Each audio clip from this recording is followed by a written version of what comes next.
The Battle of Passchendaele, also known as the Third Battle of Ypres, was a campaign of the First World War, fought by the Allies against the German Empire. The battle took place on the Western Front, from July to November 1917, for control of the ridges south and east of the Belgian city of Ypres in West Flanders, as part of a strategy decided by the Allies at conferences in November 1916 and May 1917. Passchendaele lay on the last ridge east of Ypres, 5 miles from a railway junction at Hurley, which was vital to the supply system of the German Fourth Army. The next stage of the Allied plan was an advance to Thorau to close the German-controlled railway running through Hurley and Thorau. Further operations and a British supporting attack along the Belgian coast from Nieuwpoort, combined with Operation Hush, were to have reached Bruges and then the Dutch frontier. The resistance of the German Fourth Army, unusually wet weather, the onset of winter and the diversion of British and French resources to Italy, following the Austro-German victory at the Battle of Caporetto, enabled the Germans to avoid a general withdrawal, which had seemed inevitable in early October. The campaign ended in November, when the Canadian Corps captured Passchendaele. Apart from local attacks in December and the New Year, a campaign in Flanders was controversial in 1917 and has remained so. The British Prime Minister Lloyd George opposed the offensive, as did General Ferdinand Foch. The French Chief of the General Staff, Field Marshal Douglas Haig, commanding the British Expeditionary Force, did not receive approval for the Flanders operation from the War Cabinet until the 25th of July. Matters of dispute by the participants, writers and historians since the war, have included the wisdom of pursuing an offensive strategy in the wake of the Nivelle offensive, rather than waiting for the arrival of the American expeditionary forces in France. The choice of Flanders over areas further south or the Italian front, the climate and weather in Flanders, the choice of General Hubert Gough and the Fifth Army to conduct the offensive, debates over the nature of the opening attack and between advocates of shallow and deeper objectives, have also been controversial. The passage of time between the Battle of Messines and the opening attack of the battles of Ypres, the extent to which the internal troubles of the French armies motivated British persistence with the offensive, the effect of the weather, the decision to continue the offensive in October and the human cost of the campaign on the soldiers of the German and British armies, have also been argued over ever since. Background: Flanders 1914 to 1917. Belgian independence had been recognized in the Treaty of London, which created a sovereign and neutral state. The German invasion of Belgium on 4 August 1914, in violation of Article 7 of the treaty, was the reason given by the British government for declaring war on Germany. British military operations in Belgium began with the arrival of the British Expeditionary Force at Mons on the 22nd of August. On the 16th of October, the Belgians and some French reinforcements began the defense of the French Channel ports in what remained of unoccupied Belgium at the Battle of the Yser. Operations further south in Flanders commenced after reciprocal attempts by the French and German armies to turn their opponents' northern flank through Picardy. Artois and Flanders, known as the Race to the Sea, reached Ypres. On 10 October, Lieutenant General Erich von Falkenhayn, the chief of the General Staff since mid-September, ordered an attack towards Dunkirk and Calais, followed by a turn south to gain a decisive victory. When the offensive failed, Falkenhayn ordered the capture of Ypres to gain a local advantage. By the 12th of November, the attempt in the First Battle of Ypres had also failed, at a cost of 160,000 German casualties, and was stopped on the 18th of November. In December 1914, the Admiralty began discussions with the War Office for a combined operation to occupy the Belgian coast to the Dutch frontier, with an attack along the coast combined with a landing at Ostend. Eventually the British were obliged to participate in the French offensives further south. Large British offensive operations in Flanders were not possible in 1915, due to the consequent lack of resources.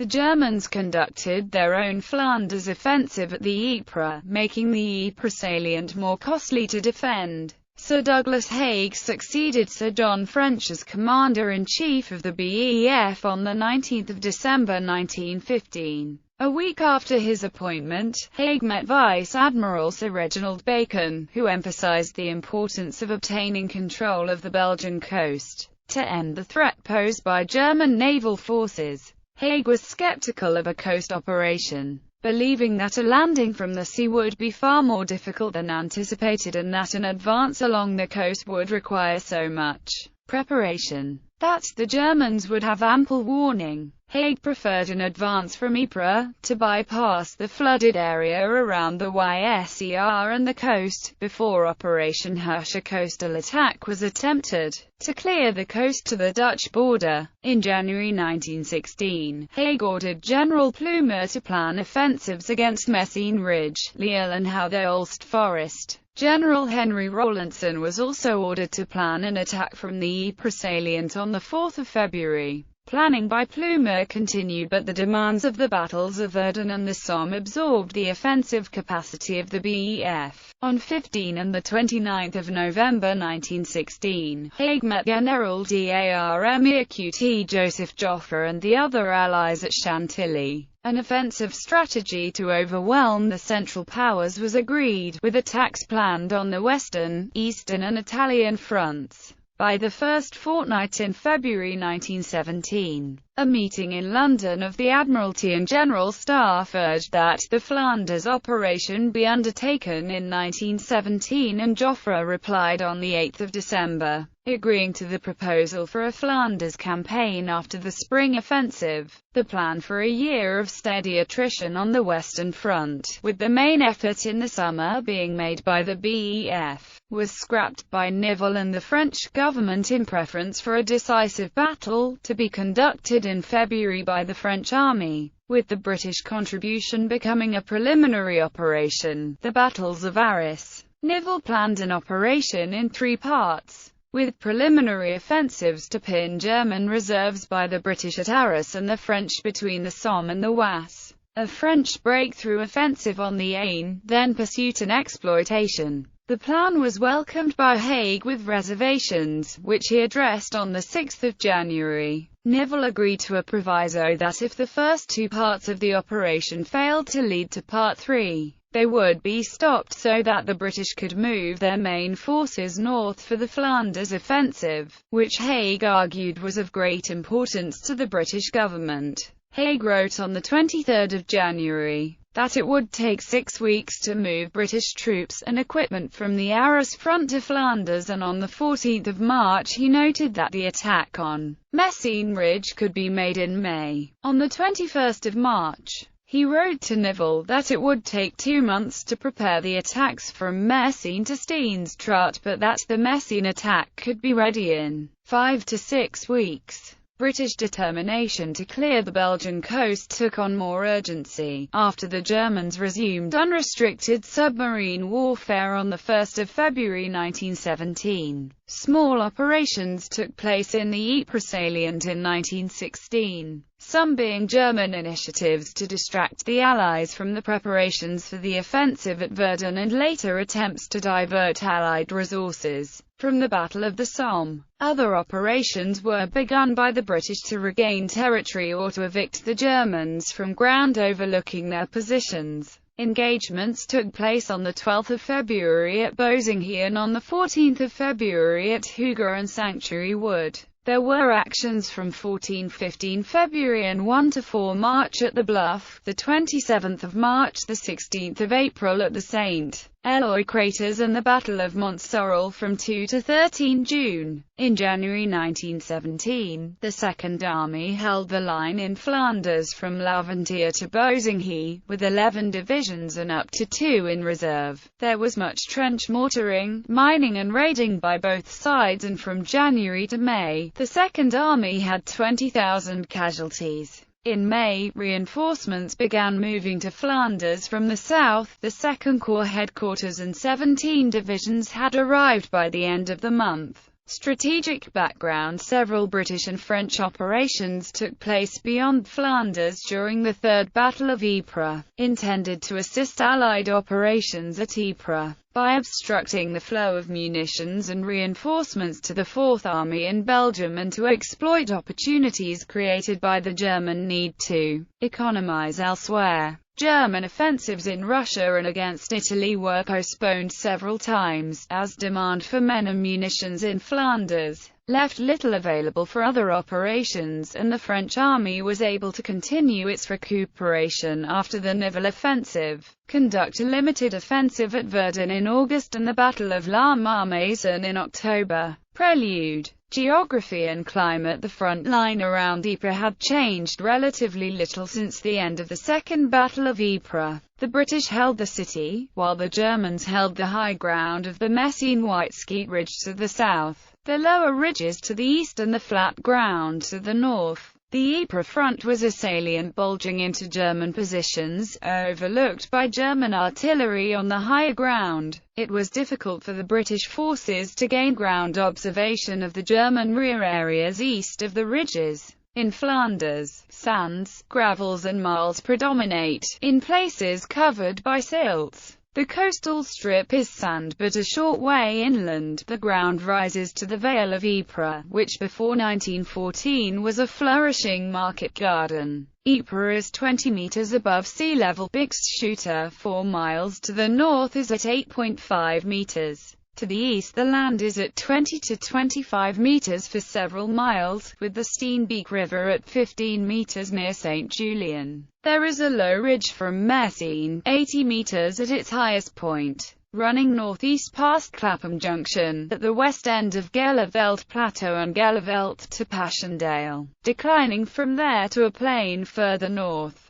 Gradients vary from negligible to 1 to 60 at Hooger and 133 at Zonnebaker. Underneath the soil is London clay, sand and silt, according to the Commonwealth War Graves Commission categories of sand. Sandy soils and well-balanced soils. Messines Ridge is well-balanced soil and the ground around Ypres is sandy soil. The ground is drained by many streams, canals and ditches which need regular maintenance. Since 1914 much of the drainage had been destroyed, although some parts had been restored by land drainage companies brought from England. The area was considered by the British to be drier than Luz, Givenchy and Plug Street Wood further south. A 1989 study of weather data recorded at Lille, 16 miles from Ypres from 1867 to 1916, showed that August was more often dry than wet, that there was a trend towards dry autumns, and that average rainfall in October had decreased over the previous 50 years.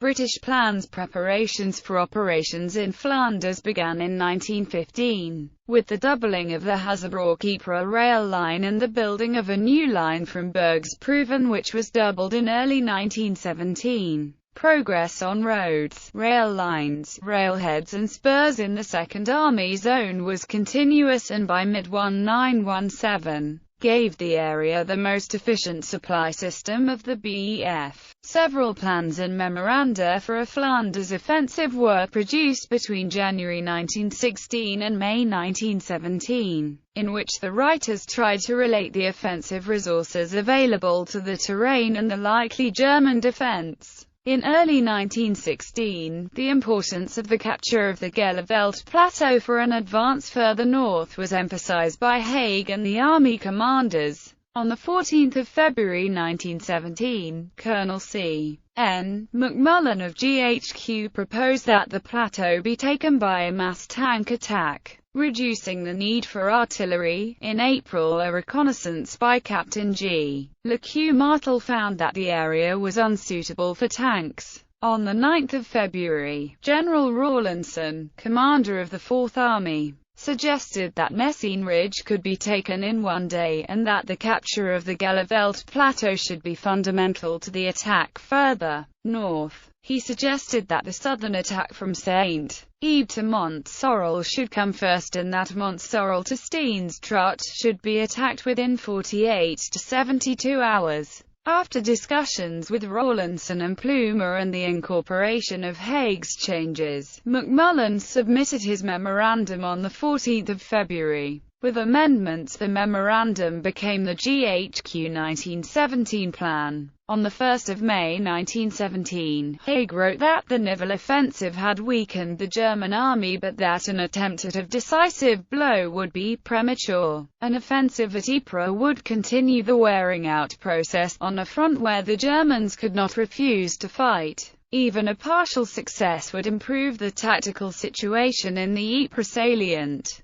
reducing the exceptional wastage which occurred even in quiet periods. In early May, Haig set the timetable for the Flanders offensive, with the 7th of June the date for the preliminary attack on Messines Ridge. A week after the Battle of Messines Ridge, Haig gave his objectives to his army commanders: wearing out the enemy, securing the Belgian coast and connecting with the Dutch frontier by the capture of Passchendaele Ridge, followed by an advance on rulers in Operation Hush, an attack along the coast with an amphibious landing. If manpower and artillery were insufficient, only the first part of the plan might be fulfilled. On 30 April, Haig told Gough, the Fifth Army commander, that he would lead the northern operation and the coastal force. Although cabinet approval for the offensive was not granted until 21 June, German defences in Flanders, the Fourth Army held a front of 25 miles with 3 Gruppen,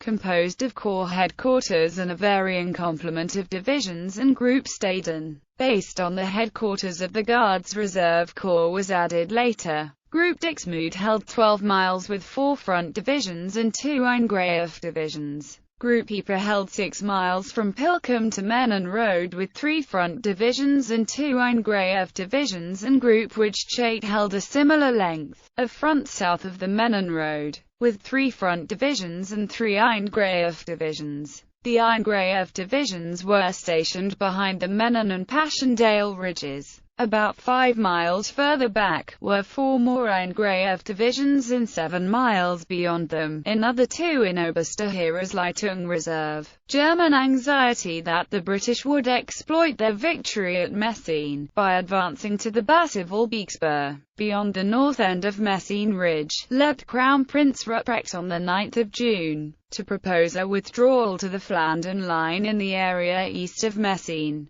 Construction of defences in the area began, but on 13 June, Colonel Fritz von Lossberg arrived as the new Chief of Staff of the Fourth Army. Lossberg rejected the proposed withdrawal to the Flandern Line and ordered that the current front line east of the Saanen Line be held rigidly as the front of a deepened Flandern Stellung, in front of the Flandern Line. The existing line was to become Flandern I, with a new Flandern II line to be built west of Menin, northwards to Hand and Passchendaele, at the back of a new Flandern II Stellung. Construction of Flandern III was begun east of Menin to run north to Maulsde. On 25 June, Erich Ludendorff, the first quartermaster general, suggested to Ruprecht that Group Ypres should withdraw to the Wilhelm Line, leaving only outposts in the Albrecht Line. On 30 June, the Army Group Chief of Staff General von Kuhl suggested a withdrawal to Flandern I along Passchendaele Ridge, meeting the old front line in the north near Longuemark and close to Armentières in the south.